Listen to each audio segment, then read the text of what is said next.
Welcome to Caledonia Sleeps, your peaceful escape into the heart of Scotland. The peat fire burns low in the hearth tonight, and beyond the window, the January darkness presses close. In homes around Scotland, and indeed across the world, preparations are underway. Haggis is being prepared. Whisky bottles are being dusted off. Poems are being rehearsed in quiet voices, for Burns Night approaches. On the 25th of January, Scots and friends of Scotland everywhere will gather to celebrate the birth of Robert Burns, the ploughman poet, the bard, the man who gave voice to a nation, in drawing rooms and village halls, in Edinburgh and Edinburgh's distant namesakes across oceans. The address to a haggis will be recited. The immortal memory will be toasted. Auld Lang Syne will be sung, arms crossed, hands joined, voices raised together. But who was he truly? What life shaped the verses we still recite, the songs we still sing at midnight on New Year's Eve? The words that have echoed through 2 centuries and more. Tonight, as you settle by the fire, let us travel back through the centuries. Let us walk the roads Robert Burns walked. Feel the Ayrshire soil he ploughed with aching hands. Understand the heart that bet behind those immortal words. Let us trace his journey from a clay cottage in Alloway to a place in the hearts of people he would never meet, in lands he would never see.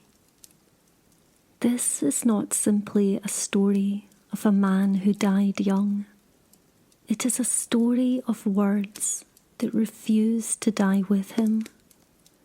It is the story of how a farmer's son became Scotland's national poet, how a rebel against the church became beloved by the world, how songs collected from oral tradition were preserved for future generations.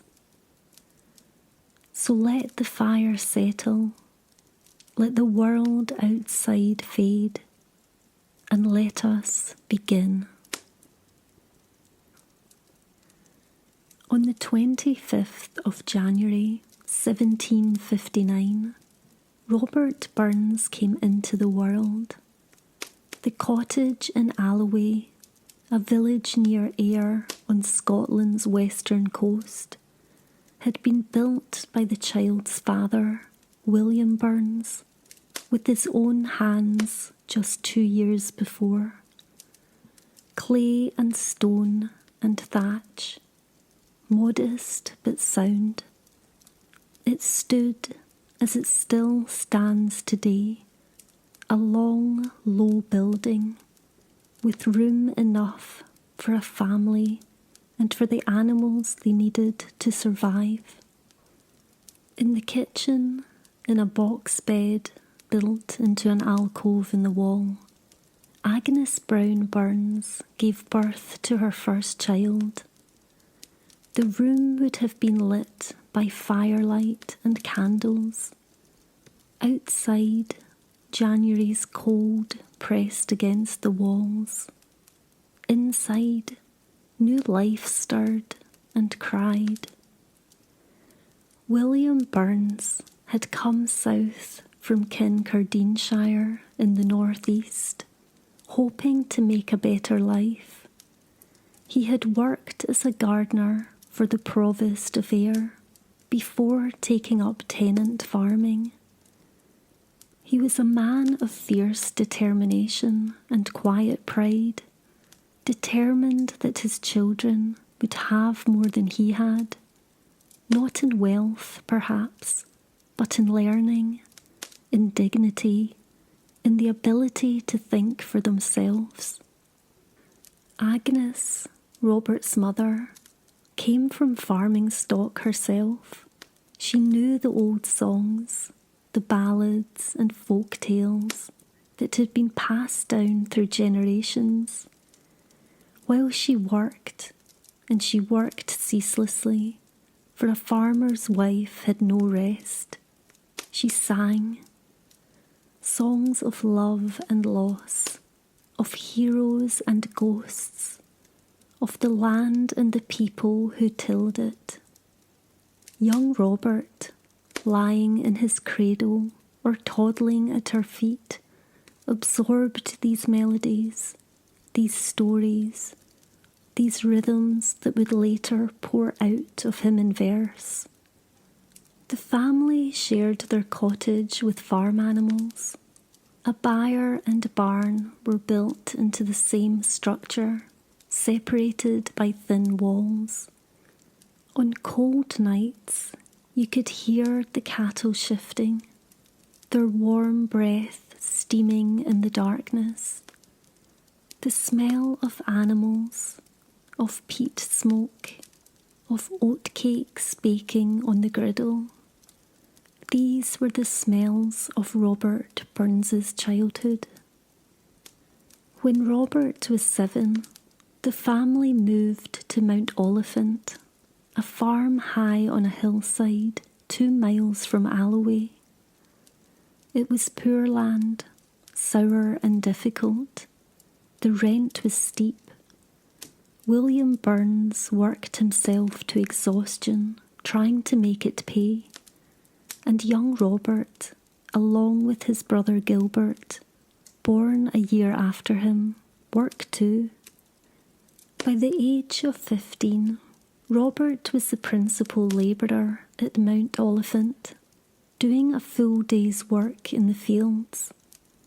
The work was back-breaking, ploughing, harrowing, sowing, reaping, the endless cycle of the farming year.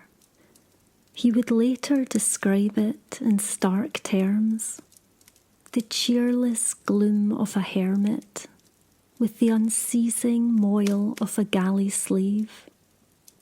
The heavy labour took its toll, likely contributing to the health problems that would plague him later in life. Yet it also shaped his character. He learned the value of work, the dignity of the labourer, the harsh reality that no matter how hard you toiled, bad luck or bad soil or bad landlords could ruin you. But William Burns, for all his struggles, never forgot his promise to educate his children. When Robert was 6, he and Gilbert were sent to a school opened by a young teacher named John Murdoch in Alloway. There they learned English grammar, a little Latin, some French, mathematics. Murdoch later recalled that Robert's voice was untunable, ironic considering the man would go on to write some of the most beloved songs in the world. When Murdoch left to teach at Ayr Academy, William taught the boys himself, reading to them from the Bible, from history, from geography. He even wrote a manual of Christian belief for his children. Robert was a voracious reader. In the long, dark winter nights, when the wind howled outside and the family huddled close to the fire, he would read by candlelight Shakespeare, the philosopher David Hume, Adam Smith's economic theories, Alan Ramsay's poems, Robert Ferguson's verses and Scots. He devoured everything he could find, his imagination aflame with ideas, with possibilities, with visions of a world beyond the narrow furrows of Mount Oliphant. The contrast was stark. By day he laboured in mud and cold, his hands cracked and bleeding, his body aching. By night he travelled through worlds of thought and beauty, his mind soaring free. It was a tension that would define his life. The ploughman who read philosophy, the farmer who wrote poetry, the common man who conversed with intellectuals as an equal. Imagine him then, a young man working behind a plough on a bitter morning. The handles are rough under his palms. The horse plods forward, pulling the blade through the resistant earth. His breath mists in the cold air. His muscles burn, but his mind is elsewhere, turning over a line of verse, composing a rhythm, finding beauty in the very landscape that exhausts him. He did not yet know he would be a poet, but the seed was planted deep in that difficult soil. In 1774, during the harvest at Mount Oliphant, Robert Burns met a girl named Nellie Kilpatrick. She had been hired to help with the work. She was bonny, as they said in Scots, beautiful. And Robert, 15 years old and working beside her in the fields, found himself utterly smitten. He had never written poetry before, but suddenly, spontaneously, words began to form in his mind. A melody he knew, a traditional reel, gave him the rhythm, and he set words to it. Oh, once I loved a bonny lass. It was simple, heartfelt, the work of a boy discovering both love and language at once. He would later call it Handsome Nell. It was the beginning. From then on, young women would inspire his verse. At 17, sent to Kirkoswald to finish his education, he met Peggy Thompson and wrote 2 more songs for her. Now Westland Winds and I Dreamed I Lay. Love and poetry became inseparable in his mind, each feeding the other, each making the other more vivid, more real. In 1777, the family left Mount Oliphant for Lochlee, a larger farm near Tarbolton. William Burns hoped for a better fortune. Robert, now 18, hoped for something else, a life beyond the drudgery of farming. In 1779, to his father's disapproval, he joined a country dancing school. The following year, he and Gilbert formed the Tarbolton Bachelors' Club, a debating society where young men gathered to discuss literature, politics, and the great questions of the day. In 1781, Burns was initiated into the Freemasons. It was an important step for him, connecting him to a network of men across social classes, united by ideals of brotherhood and enlightenment. The Masons would later support him, promote his work, and eventually name him Poet Laureate of their Edinburgh Lodge. That same year, hoping to improve the family's finances, Burns went to Irvine a centre for flax dressing, to learn the trade.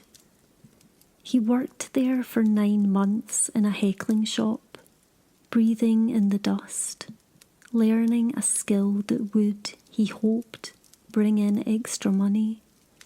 But more importantly, he met a man named Richard Brown, a sea captain who had fought for American independence. Brown encouraged Robert to keep writing. He told him his poems were good, that they deserved to be read. It was the encouragement Burns needed. Meanwhile, the family struggled. Loch Lee, like Mount Oliphant before it, did not prosper. William Burns grew ill, worn down by decades of punishing labour and constant worry. In 1784 he died, exhausted and bankrupt. Robert and Gilbert inherited nothing but debts and the right to try again. They took a new farm, Mossgiel, near Mauchline. It was, yet again, an uphill battle, but by now Robert Burns had discovered something else about himself. He was not just a poet of love songs, he was angry. Angry at the landlords who squeezed tenant farmers dry, angry at the church with its harsh Calvinist doctrines that condemned pleasure and preached hellfire, angry at hypocrisy, at those who spoke of virtue while living in comfort built on the suffering of others. And he began to write satire, sharp, biting, devastating satire. He wrote Holy Willie's Prayer, a dramatic monologue in which a self-righteous elder reveals his own corruption even as he prays.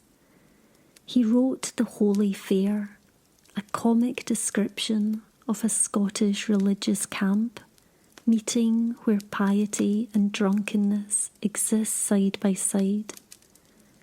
These poems were dangerous. They could have ruined him, but they were also brilliant, and they circulated in manuscript, passed hand to hand, whispered about, laughed over. Robert was becoming known, not yet famous, but known. Known as a wit, a rebel, a voice for those who had no voice.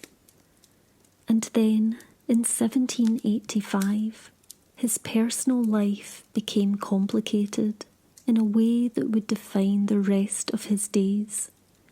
He had a relationship with Elizabeth Peyton, who had worked as a servant in his mother's household. She gave birth to his daughter, also named Elizabeth. Burns greeted her birth with a poem, Welcome to a Bastard Wain. It was affectionate, unapologetic, and utterly scandalous. Soon after, he fell in love with Jean Armour, a local girl from Mauchline. By early 1786, she was pregnant with twins. Burns was willing to marry her, but Jean's father was furious. He had the marriage contract destroyed. He sent Jean away to live with relatives. Burns was heartbroken and humiliated. By 1786, Burns was in financial trouble, social trouble, and emotional turmoil. The farm was failing. He had fathered children out of wedlock. The church was preparing to discipline him, and so he made a desperate decision. He would emigrate to Jamaica, take work as a bookkeeper on a sugar plantation, a position that would have involved overseeing enslaved people, and leave Scotland behind forever. To raise the money for his passage, he decided to publish his poems. On the 31st of July, 1786, a small print shop in Kilmarnock produced 612 copies of a slim volume entitled Poems, chiefly in the Scottish dialect. The author was listed simply as Robert Burns. The price was 3 shillings. Burns had chosen his poems carefully. He included To a Mouse, written after he had turned up a mouse's nest with his plough, and reflected on the shared vulnerability of all creatures.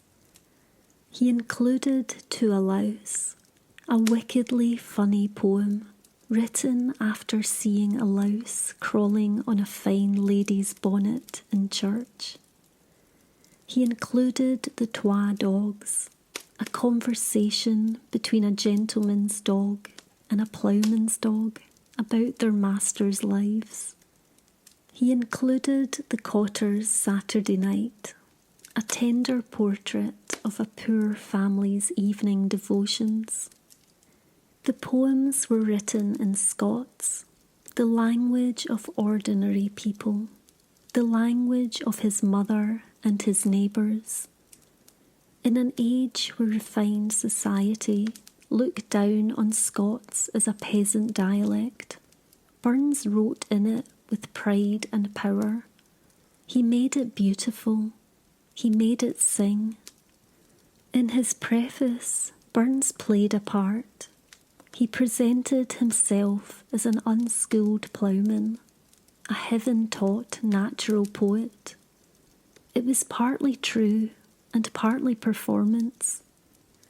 He wanted to appeal to the sentimental notions of Edinburgh's elite, who loved the idea of a noble peasant, but it was also a kind of armour.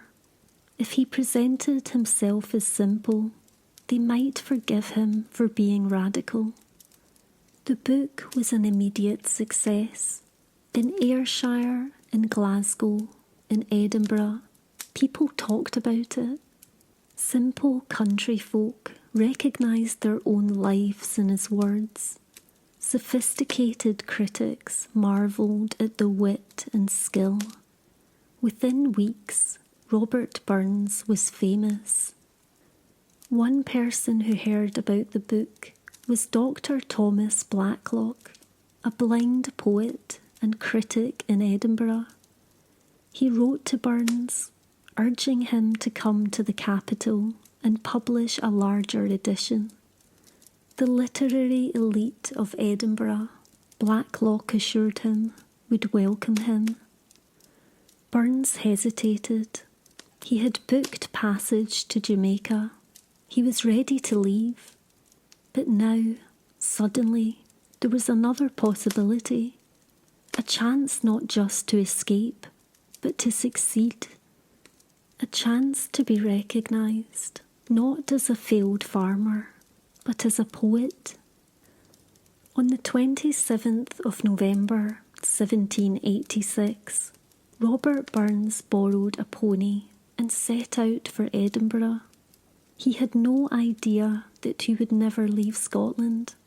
He had no idea that his life was about to change forever. Imagine the scene. A 27-year-old on a borrowed horse, riding east through the November chill. Behind him, Ayrshire, with its memories of hard labour and harder disappointments.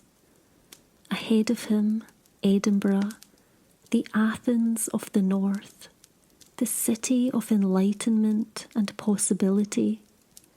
In his saddlebag, a few spare shirts and a copy of his book. In his heart, hope and fear in equal measure. The journey took 2 days. On the 28th of November, he rode into Edinburgh and found lodgings in the Lawn Market. And then he waited to see what the world would make of him. Edinburgh in 1786 was a city of contrasts. The old town, clustered on its rocky ridge, was medieval and crowded, its tall tenements leaning over narrow winds where sunlight barely penetrated. The new town, spreading northward in elegant Georgian terraces, was all light and space and enlightenment ambition. It was also a city of ideas. This was the height of the Scottish Enlightenment. David Hume had lived here. Adam Smith had taught here. Great philosophers, scientists, engineers and writers gathered in drawing rooms and coffee houses to debate the nature of progress, of society, of human potential. Edinburgh saw itself as a new Athens, a beacon of learning in the modern world. Into this world walked Robert Burns, the ploughman poet from Ayrshire. He was an immediate sensation. His looks helped. He was tall, dark-eyed, powerfully built, with an intensity that drew people to him. But more than that, he could talk. He was witty, eloquent, passionate. He could hold his own in any company, quoting Shakespeare one moment, arguing politics the next. His conversation sparkling with intelligence and charm. One observer said he glowed. The literary elite embraced him, though not without condescension. They praised him as a heaven-sent ploughman, a natural genius, untouched by formal education. Burns played along, but privately he chafed at the patronising tone. He knew his own worth. He had read as widely as any of them, but he also knew how to navigate their world, how to charm them, even as he quietly mocked their pretensions. On the 14th of December, the publisher William Creech issued subscription bills for a new Edinburgh edition of Burns's poems. The book was published on the 17th of April, 1787. It sold brilliantly. Within a week, Burns had sold his copyright to Creech for 100 guineas, a substantial sum, though less than he deserved. During his time in Edinburgh, Burns met a young Walter Scott, then only 16 years old. They attended a literary supper together at the home of Professor Adam Ferguson. Scott never forgot the encounter. Years later, he would recall the moment when Burns, moved by a sentimental print on the wall, shed a tear. Scott had recognised the poem beneath the image, and Burns had rewarded him with a look and a word. It was a small moment, but it stayed with Scott all his life. Burns also met a man who would change the direction of his work. James Johnson was a struggling music engraver with a passion for old Scottish songs. He was compiling a collection, the Scots Musical Museum, and he wanted Burns's help. Burns was immediately enthusiastic. Here was something he could do for Scotland, something that mattered more than fame or money. He could preserve the songs of his people, rescue them from oblivion. He threw himself into the project with charismatic energy. He collected songs from all over Scotland. He cleaned up body lyrics to make them suitable for publication. He rewrote verses that had been corrupted over time. He wrote entirely new words for traditional melodies, and he did it all for free, refusing payment. He saw it as his duty, his service to his country. While in Edinburgh, Burns also embarked on a passionate correspondence with Agnes MacLehose, a married woman separated from her husband. She was beautiful, literary, and utterly captivated by him. To protect their reputations, they wrote under pen names. She was Clorinda, he was Sylvander. Their letters were intense, poetic, sometimes sending multiple letters in a single day. It was romance conducted entirely in words, burning bright and brief. But Edinburgh could not hold him forever.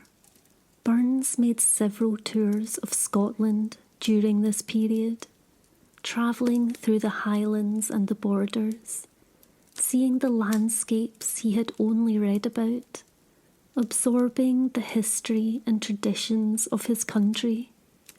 He visited the battlefield of Bannockburn. He stood at the grave of Robert Fergusson, the poet he admired, and arranged for a headstone to be erected.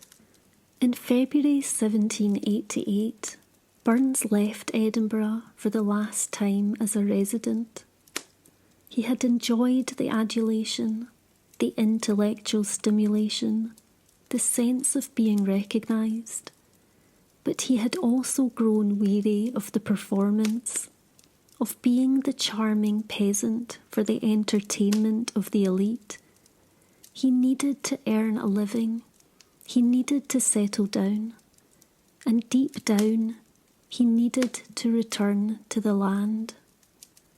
Imagine him leaving the city, riding out through the new town, leaving behind the elegant terraces and the drawing-room conversations, heading back to Ayrshire and the life he knew. He was famous now, but fame did not fill your stomach or pay the rent. He was still a farmer's son. He still needed to work. In March 1788, Robert Burns finally married Jean Armour. It had been a long, tangled courtship. Her father had rejected him. She had borne him twins in September 1786, while he courted other women. But Jean was patient, forgiving, and constant. She accepted him as he was, flawed, passionate, unable to be faithful, but hers nonetheless. She would bear him 9 children in total, though only 3 would survive infancy, and she took in all his other children, raising them alongside her own without complaint. Jean Armour was perhaps the unsung hero of Burns's story. While he travelled, wrote, drank with friends, and carried on his affairs, she kept the household together. She endured poverty, scandal, and grief, and she loved him through it all. That summer, Burns took a lease on Ellisland Farm, near Dumfries in the southwest. It was, yet again, an attempt to make farming work. The land stretched along the banks of the River Nith, and there was something beautiful about the place. The water flowing past, the trees leaning over the banks, the fields rolling away to the horizon. But beauty does not make a farm profitable. The soil was poor, the crops struggled, and Burns, though he worked hard, was increasingly distracted by his other calling. He was also training to become an excise officer, a tax collector. It was not glamorous work, but it offered a steady income, something farming never had. In 1789, he officially began work as an exciseman, riding long circuits to inspect distilleries, breweries, and smugglers' dens. The work was exhausting. He often rode 200 miles a week in all weather on horseback. He inspected, he recorded, he confronted angry taxpayers and wary smugglers, and yet somehow he still found the time to write. During his time at Ellisland, Burns continued to contribute songs to the Scots Musical Museum. He also began working with another music collector, George Thompson, who was compiling a select collection of original Scottish airs. Between the two projects, Burns would contribute over 300 songs, an astonishing body of work produced while he was also farming, working as an exciseman and raising a family. He wrote A Red, Red Rose, setting new words to a traditional melody, creating a love song so perfect it would be sung for centuries. He wrote Auld Lang Syne, adapting an older folk song into the version we know today, the song sung at midnight on New Year's Eve around the world. He wrote A Man's a Man for A' That, a radical anthem of equality that declared the worth of every human being, regardless of rank or wealth. And in 1790, he wrote his masterpiece of narrative verse, Tam O Shanter.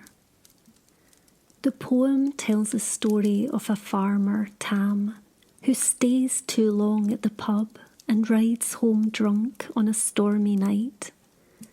Passing by the kirk at Alloway, he sees witches dancing inside. One witch, young and beautiful, wears only a short shift, a cutty sark.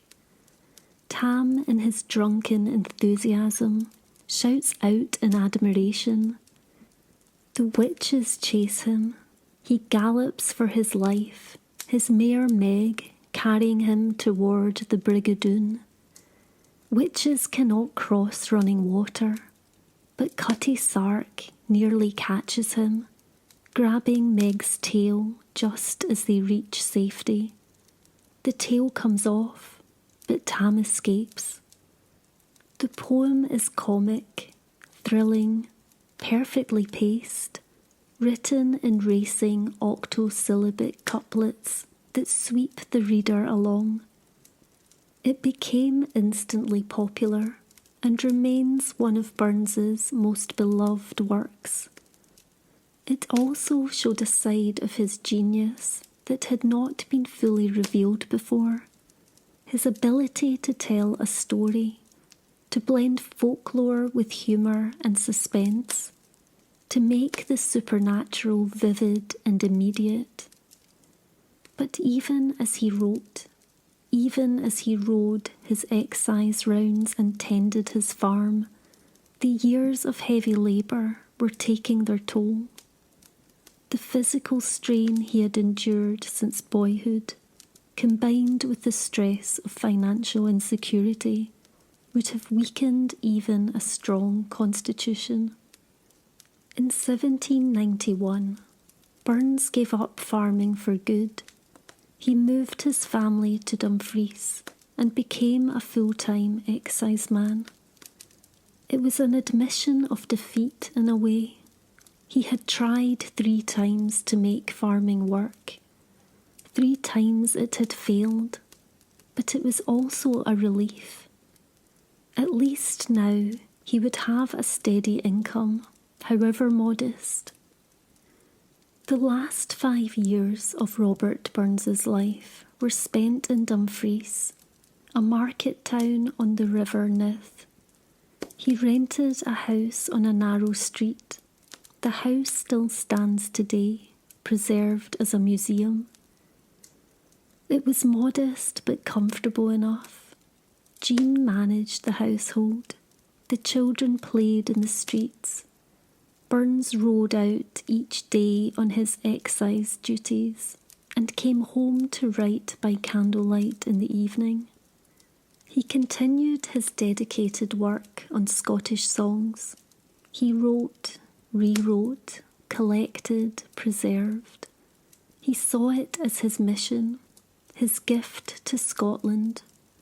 Future generations, he believed, would thank him for saving songs that might otherwise have been lost. And he was right.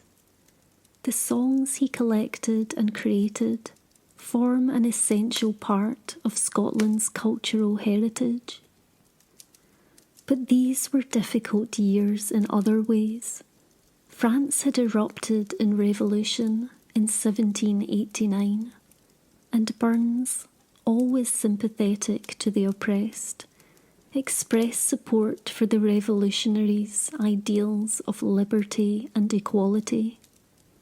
This made him unpopular in some circles. Britain was at war with France, and expressing sympathy for the enemy was dangerous. Burns had to be careful. He toned down his radicalism in public, though his private beliefs never changed. His health was failing. The decades of hard labour had taken their toll. He suffered from what was likely rheumatic heart disease, a condition that would have been exacerbated by the recurring infections and physical strain of his life. In the winter of 1795 to 1796, he grew noticeably weaker. Despite his illness, he continued to work.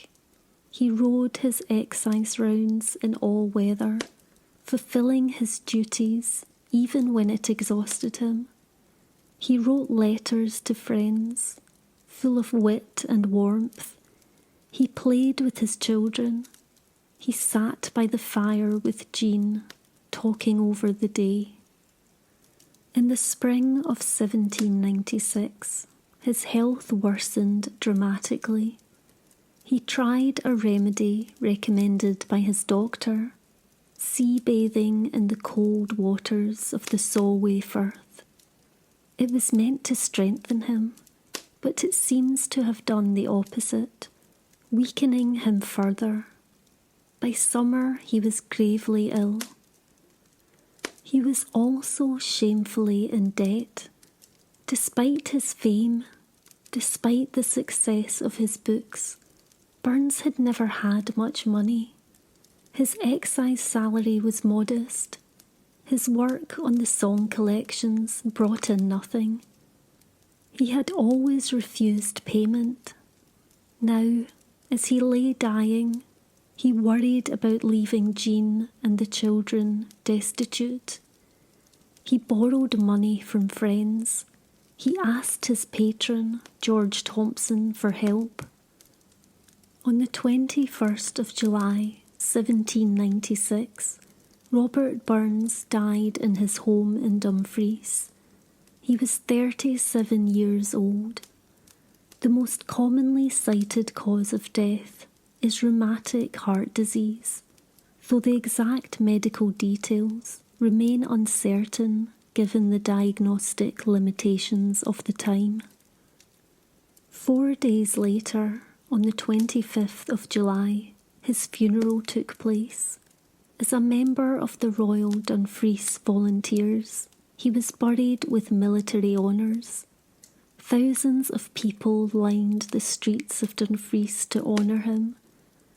On that same day, Jean Armour gave birth to their last child, a son named Maxwell. She had been heavily pregnant as her husband lay dying. She gave birth as he was being laid to rest. It is an unbearably poignant detail, a reminder of how closely life and death walk together. The true scale of his loss was not yet understood. He had died young, in poverty, worn out by a life of labour and struggle. It seemed in that moment like a sad end to a brilliant but difficult life. No one yet knew that his words would outlive empires. No one yet knew that his songs would be sung in lands he had never imagined. No one yet knew that in the years to come, his birthday would be celebrated around the world, and that his memory would become immortal. 5 years after Robert Burns died, on the 21st of July, 1801, 9 of his closest friends gathered at Burns' cottage in Alloway. They had come to mark the 5th anniversary of his passing. They shared a meal, haggis of course, the humble pudding Burns had immortalised in verse. They recited his poems, they toasted his memory, and they decided this should not be a single occasion, but a tradition. The following year they gathered again, but this time in honour of what they believed to be his birthday, the 29th of January. It was not until 1803, when they checked the Ayr parish records, that they discovered his true birth date was the 25th of January. From then on, that became the date of celebration. And so Burns Night was born. Over the decades, the tradition spread. Burns clubs formed across Scotland, then across the British Empire, then across the world. In Glasgow and Edinburgh, in London and Montreal, in New York and Sydney and Auckland, Scots and friends of Scotland gathered each January to honour the bard. The structure of a traditional Burns supper became formalised. It begins with the Selkirk grace, a blessing in Scots often attributed to Burns, though it predates him. Some hae meat and canna eat, and some wad eat that want it. But we hae meat and we can eat, and say the Lord be thankit. Then comes the centrepiece of the evening, the piping in of the haggis.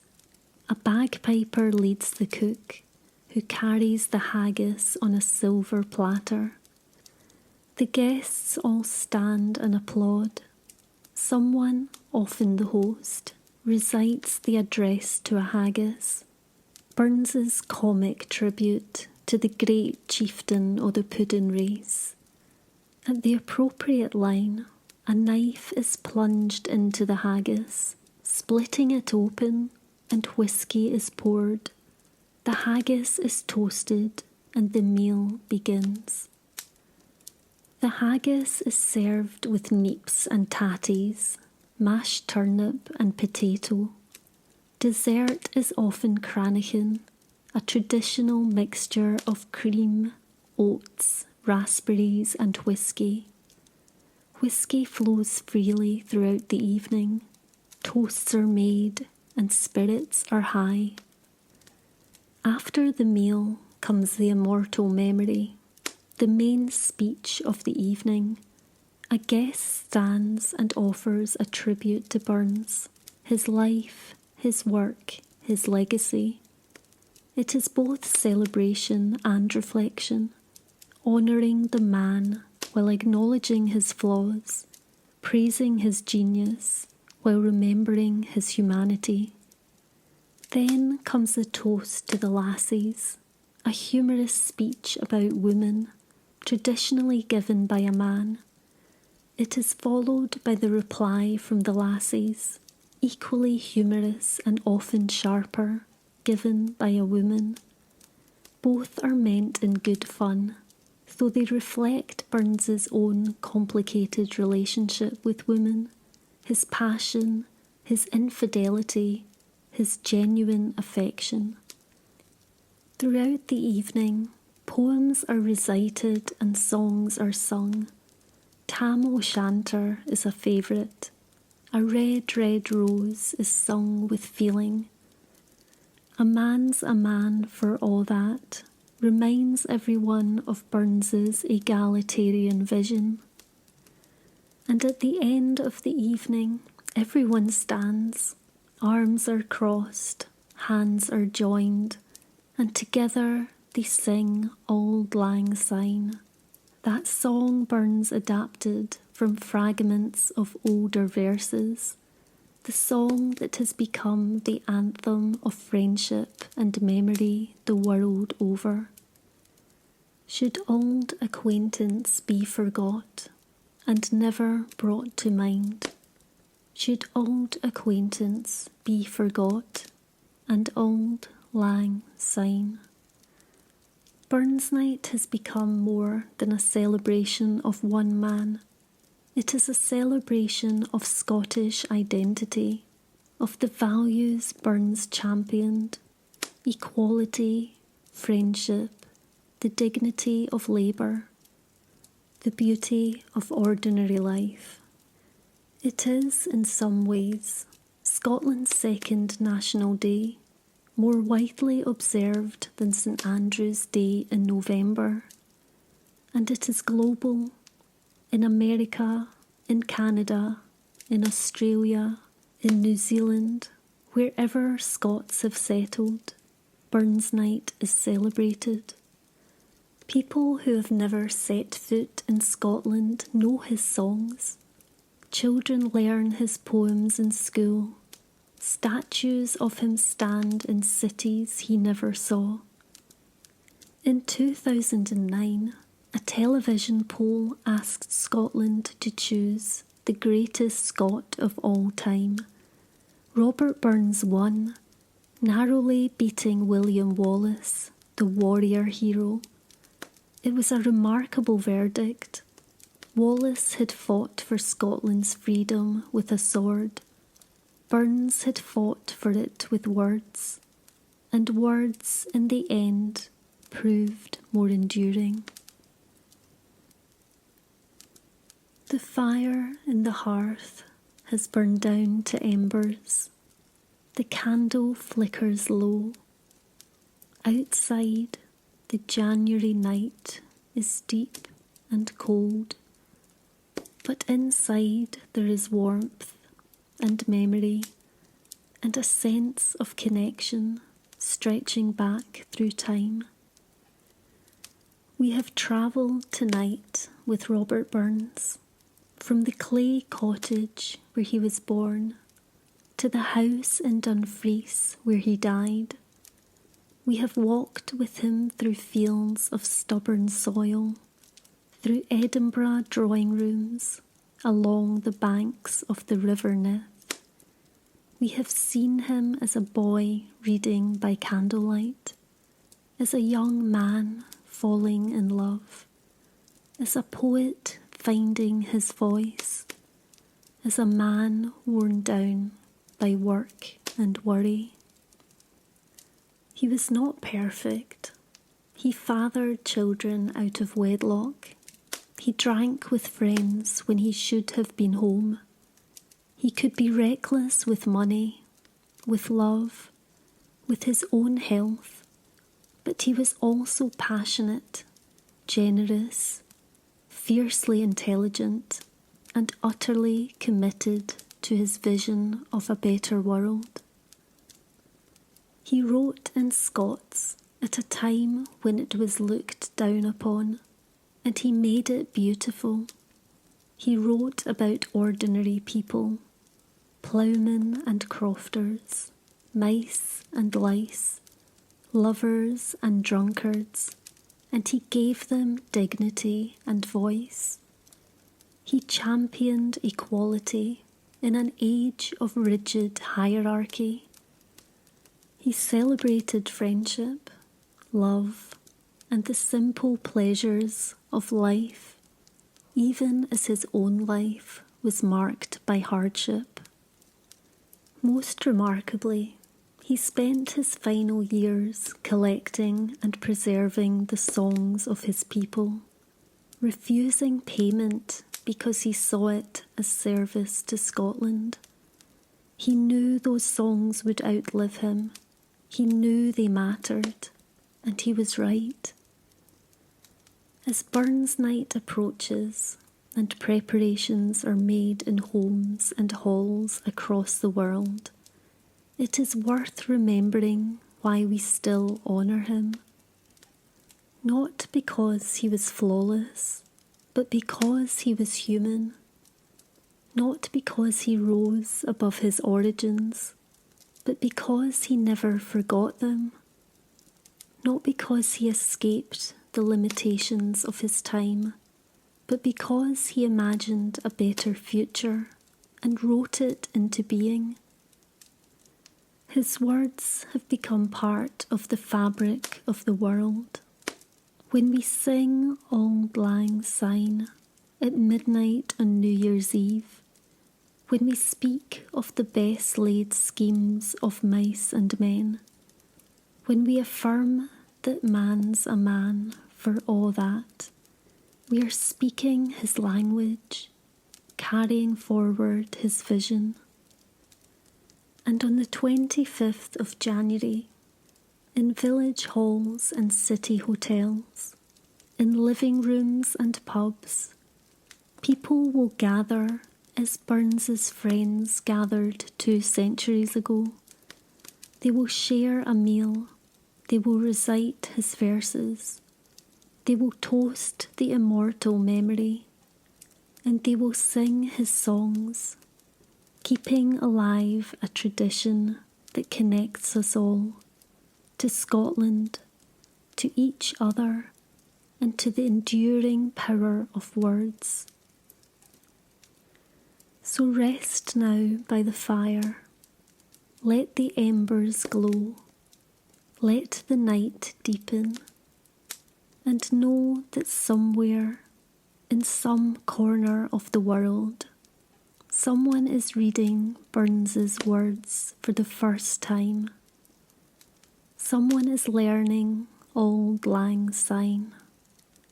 Someone is discovering that a ploughman from Ayrshire, who lived more than 260 years ago, still has something to say to them. Perhaps you will attend a Burns supper this week. Perhaps you will raise a glass to his memory. Perhaps you will simply remember that on a January night in 1759, in a cottage in Alloway, a child was born who would give Scotland its voice. Sleep well, knowing that his words watch over us still. And if this journey moved you, if these old stories brought you comfort or wonder, consider sharing them. Subscribe to the channel.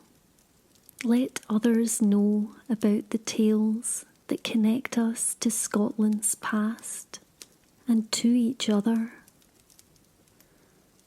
Good night from the fireside. Good night from Scotland. Good night.